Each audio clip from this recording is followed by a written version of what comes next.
Me llamo Lucía y tengo 23 años. Mi vida cabía en un pequeño estudio del barrio de El Carmen, donde el olor a café tostado se mezclaba cada mañana con la brisa marina que subía desde el Turia. Siempre he creído que el arte es la única manera de gritar en silencio. Mis cuadros, escondidos tras una cortina de inseguridad, nunca habían visto más público que el reflejo de mi espejo. Y aún así, cada noche, bajo la tenue luz de una lámpara antigua, yo seguía pintando. Como si alguien, en algún rincón del mundo, estuviera esperando ver mi alma hecha color. Una tarde de abril, de esas en que el cielo amenaza tormenta pero no cumple, olvidé una de mis obras más queridas en el Café de las Horas, un lugar de paredes azul cobalto y muebles que parecían susurrar secretos de otras épocas. Al día siguiente, cuando volví por ella, ya no estaba. Mi corazón se encogió. No era simplemente una pintura, era un pedazo de mí. Pasé horas preguntando a los camareros, buscando en cada rincón, pero nadie sabía nada. Resignada, caminé de regreso a casa, con el alma tan gris como las nubes que empezaban a cubrir el cielo. Fue entonces cuando lo vi. Estaba de pie frente a mi estudio, sosteniendo el lienzo con ambas manos, como si temiera dañarlo.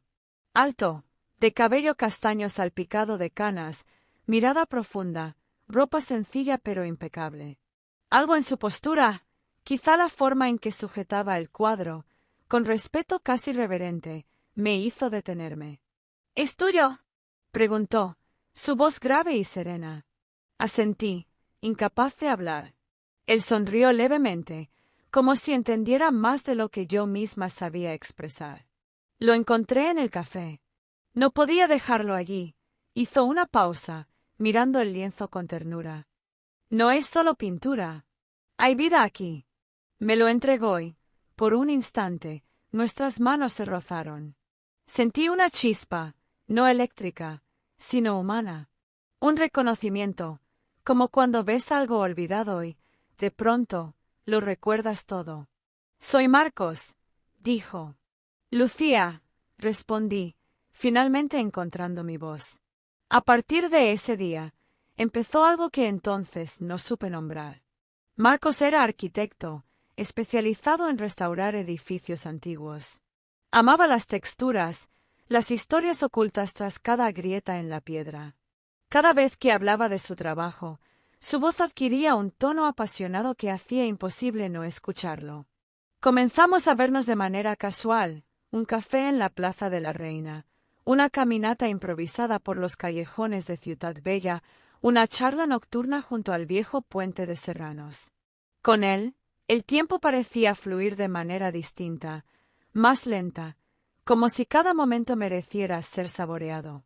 Había algo en Marcos que me atraía y a la vez me desconcertaba, una melancolía tranquila, una tristeza antigua que no compartía, pero que podía sentir.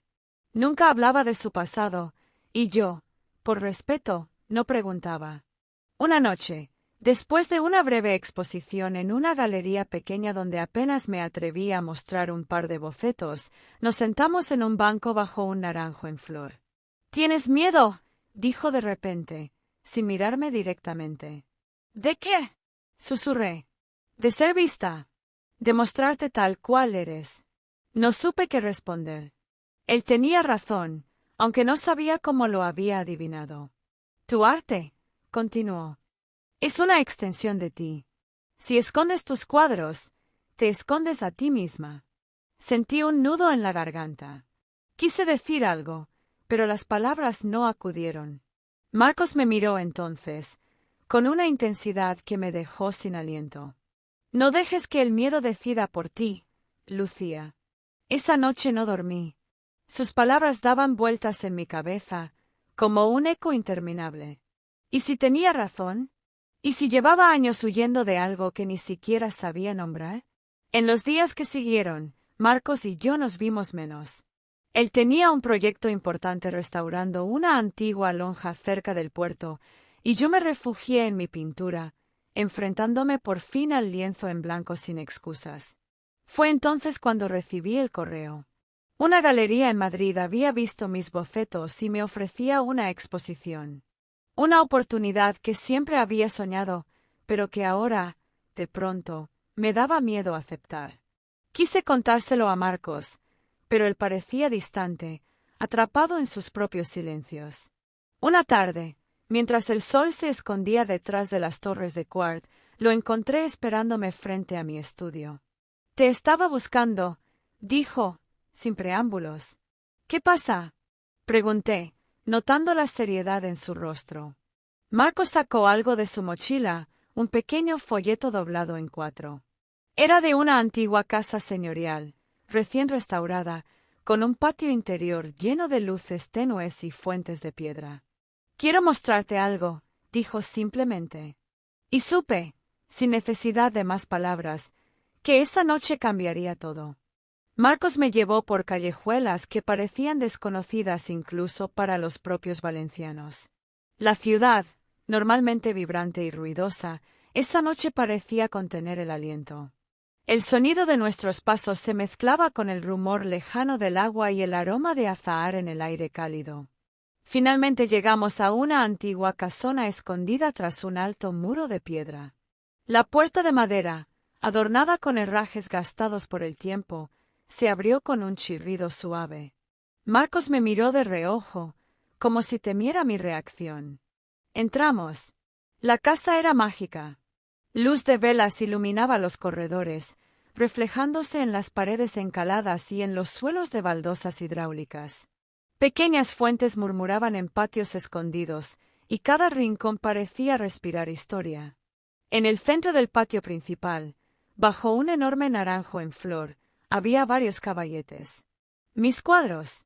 Todos. Cada uno de los lienzos que creía olvidados o inacabados estaban allí, colgados, enmarcados con cariño. Incluso aquellos que jamás pensé mostrar. Me giré hacia Marcos, incapaz de hablar. «He hablado con el dueño», dijo. «Me ha permitido organizar esta pequeña exposición privada. Para ti. Solo para ti». El nudo en mi garganta se hizo más apretado. Todo mi ser temblaba entre el miedo y la emoción. «¿Por qué haces esto?», logré susurrar. Marcos se acercó un paso, dejando la distancia justa para que pudiera elegir acercarme o huir. «Porque mereces ser vista, Lucía. Porque tus sueños no deben morir en silencio». Sus palabras cayeron sobre mí como lluvia después de una larga sequía. Esa noche recorrimos la exposición improvisada en silencio. Él se detenía frente a cada cuadro, observándolo como si leyera un libro, como si cada trazo le hablara directamente. Yo, tímida al principio, empecé a contarle las historias detrás de cada obra, el miedo de no ser suficiente, la rabia de los fracasos, la esperanza terca que nunca me había abandonado del todo. En sus ojos no había juicio, solo comprensión. Cuando terminamos el recorrido, nos sentamos junto a la fuente principal. El sonido del agua era casi hipnótico. «Recibí una oferta», le confesé finalmente. «Una galería en Madrid. Quieren exponer mis obras». Marcos no se sorprendió. Asintió lentamente, como si lo hubiera esperado. «Me alegra», dijo. Y sin embargo, había algo roto en su voz. «¿Qué debo hacer?», pregunté, sabiendo que no era justo cargarle mi decisión. Él no respondió enseguida. Miró el cielo, donde unas pocas estrellas lograban abrirse paso entre las luces de la ciudad. «Debes volar», susurró. Siempre. Una parte de mí quería gritarle que no me dejara ir, que luchara por mí.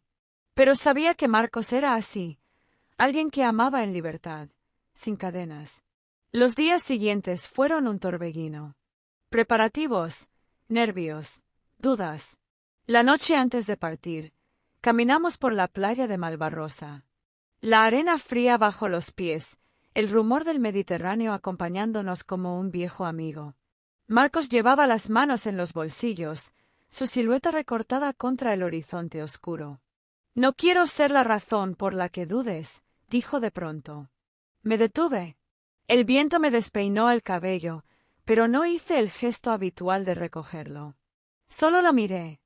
Nunca ha sido una razón para dudar, respondí. Él sonrió, esa sonrisa triste que había aprendido a reconocer. Entonces vete, dijo, con voz temblorosa. Y no mires atrás. No nos besamos. No nos abrazamos.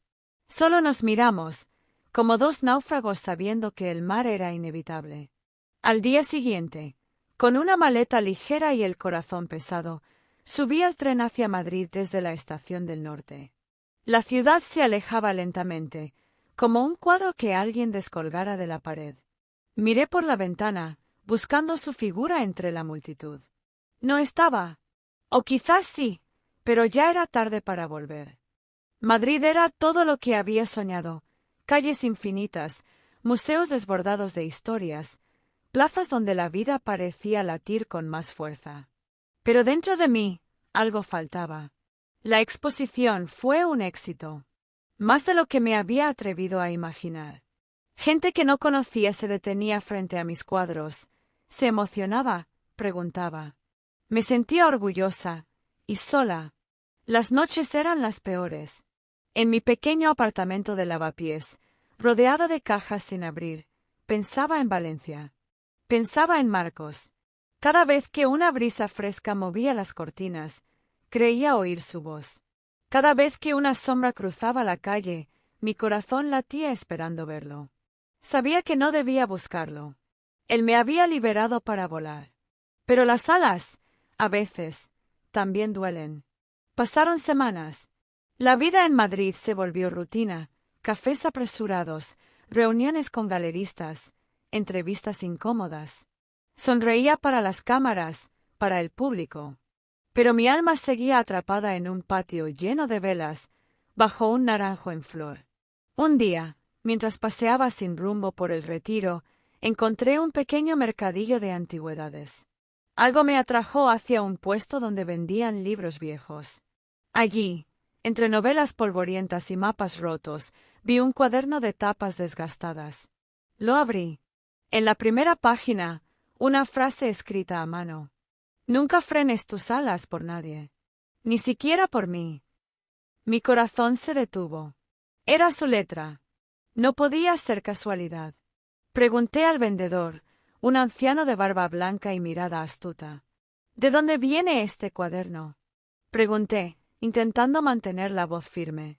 El hombre sonrió, como si conociera un secreto que yo apenas intuía. Un arquitecto valenciano lo dejó aquí hace unos días. Dijo que alguien vendría a buscarlo. Mis manos temblaban. Marcos. Había estado en Madrid. Había estado buscándome. O tal vez, había estado guiándome. Entre las páginas del cuaderno encontré algo más, un dibujo. Era un boceto de la antigua casa donde había hecho mi primera exposición secreta. Y, en la esquina inferior, una fecha escrita con tinta negra, 14 de mayo. Era dentro de 2 días. No lo dudé. Dejé todo, la galería, las entrevistas, el apartamento. Subí al primer tren de regreso a Valencia.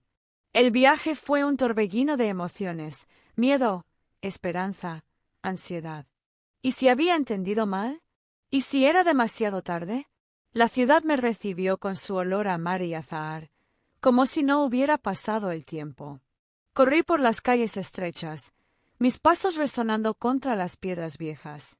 El corazón golpeaba en mi pecho, desbocado. Llegué a la casa. La puerta estaba entreabierta.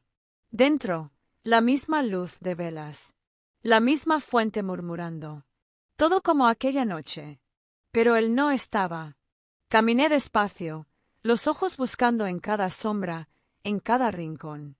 En el centro del patio, bajo el naranjo, encontré una pequeña caja de madera. Dentro, una carta.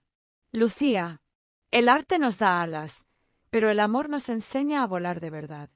Si aún quieres, te esperaré donde empezó todo. No había firma. No había más pistas.